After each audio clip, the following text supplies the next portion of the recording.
Hey there, it's John Ray, and today I wanted to talk about mindfulness in the NFT space and really the crypto markets as a whole.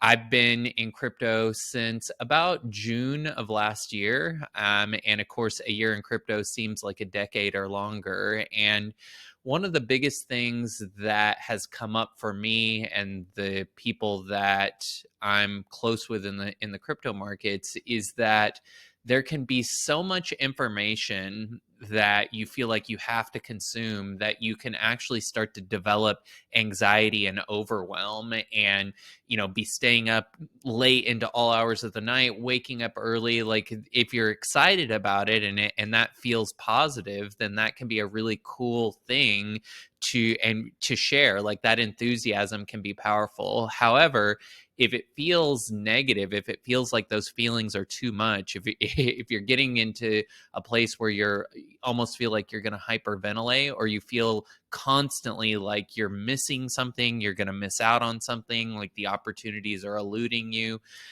that can be a really powerful time to take a pause, take a deep breath,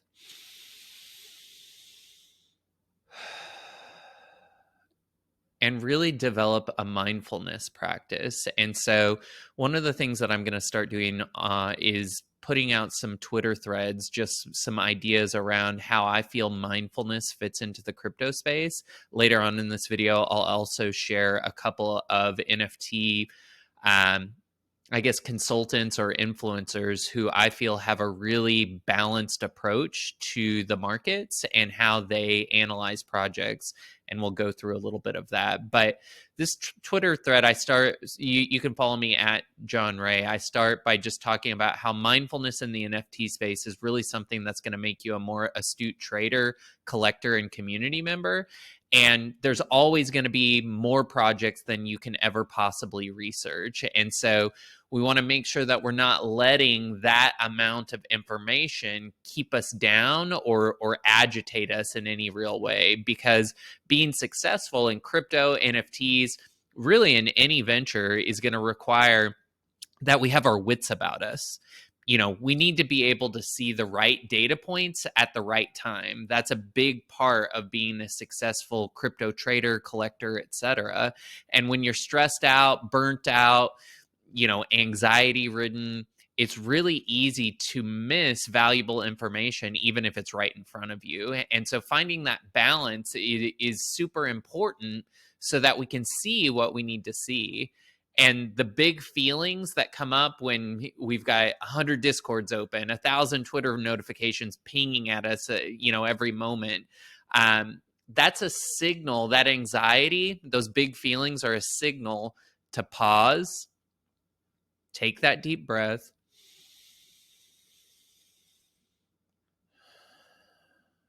and get back to the present moment, and then reassess what's important to you from that place of balance.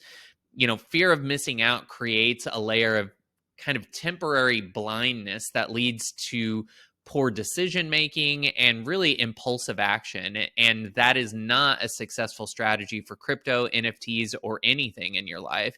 And that feeling of fear, we've all had it, is something that we can notice in our body. And a part of mindfulness is creating this witness layer where you're recognizing that you're having a feeling, but you're noticing it as an energetic sensation rather than making it mean something about yourself. And if we can just sit with that sensation, that fear, that anxiety, that overwhelm, find it as sensation in our body and sit with it, that can really put us in a space where we develop greater clarity about what our next step should be. And so one of the things that I do is just set a timer for 10 minutes. A timer can be a good container. Like, even if you've got a lot to do, like let's say you're consulting on a project and like it's your job to know what everything going on in the space is, well, you can still find little 5-10 minute moments in the day when you feel some of that anxiety or overwhelm coming up, and just set that timer and tell your brain, hey, we can be anxious, we can hustle harder as soon as this timer is up, but for the next 5 or 10 minutes, whatever the timer says, You're just going to sit there and you're going to notice those big feelings of overwhelm, fear, anxiety, and upset. And you're not going to judge those feelings, but you're just going to simply sit there and notice them as energy in your body, as a sensation. And as we do that, they will slowly dissolve and they'll transmute back into what I call creative potential. And that creative potential, it comes from letting big emotions pass through us and transform back into confidence, knowing, intuition, clarity. These are the feelings that you want to have present when you're making financial decisions, or really when you're making any decision. And so I think it's important to understand that, like, the NFT space, crypto in general, any marketplace, nascent marketplace where there's active exchange and trading happening, these type of spaces are full of people that are trying to get your money. That's the game of trading. When you win at trading, oftentimes somebody else is losing, and we need to understand the game dynamics of that. And oftentimes these people that are putting out projects don't necessarily care about you. They're selfishly focused. And even if they think they have good intentions, almost everybody has a selfish perspective. And it's important to keep that in context and recognize that. But of course, in this space, there's also plenty of well-intentioned, genuinely kind, thoughtful people. And you want to gravitate towards those thoughtful experts and model them. And I've got two that I'm going to highlight that have been really valuable for me, because in a new space, in a nascent space, this idea that that we hear all the time, we're early. That's the rallying cry right now, and that means that some of these experts have really only been around for a handful of months, and so you're not necessarily seeking out somebody who has been in the space forever but has bad intentions. What you want to seek out is quality thinking and somebody who has the right future vision, not somebody who's just a pump and dump hype avatar. And so I've been learning a lot from people like Zeneca33 and Punk2476. And, they have so much good information on their channels that you can really learn a lot in a short period of time. And so I highly recommend them. And, my thoughts are that your first investment should always be in education and understanding the space. And in the long run, this is ultimately going to make you way more money, even if it feels like you might be missing something right now, by taking the time to actually understand a project, to actually educate yourself on what's happening in the space, by not taking immediate action. There is that FOMO that's going to come in, and that's what you need to learn how to sit with, because when those big feelings come around, knowing how to sit with them and not compulsively act on them.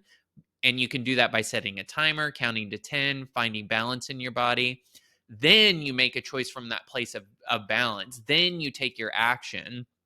And that, for me, has netted much better results than just trying to FOMO into every big green candle or every project that some influencer talks about. I think it can be really easy to get caught up in all the data points, charts, rarity scores, pump cycles. There's a lot of information to digest, and it can feel like drinking from a fire hose. And one thing that I've noticed is that the more that I really take the time to understand a project, to really like get into the community and be a fly on the wall in the Discord, the more that I sit with my feelings of fear and I'm taking action from a place of confidence rather than missing out, there's an intuition or a gut feeling that I think the best investors get about projects. And the more that we sit with our feelings and find that balance point, we can actually fine tune that intuition.